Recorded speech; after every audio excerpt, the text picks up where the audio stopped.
கடவுள் என்னும் முதலாளி கண்டெடுத்த தொழிலாளி விவசாயி விவசாயி.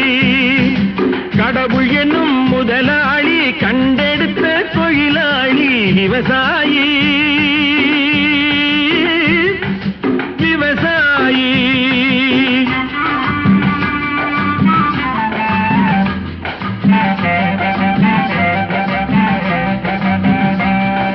முன்னேற்ற பாதையிலே மனச வைத்து முழு மூச்சாய் அதற்காக தினம் உழைத்து மண்ணிலே முத்தெடுத்து பிறர் வாழ மண்ணிலே முத்தெடுத்து பிறர் வாழ வழங்கும்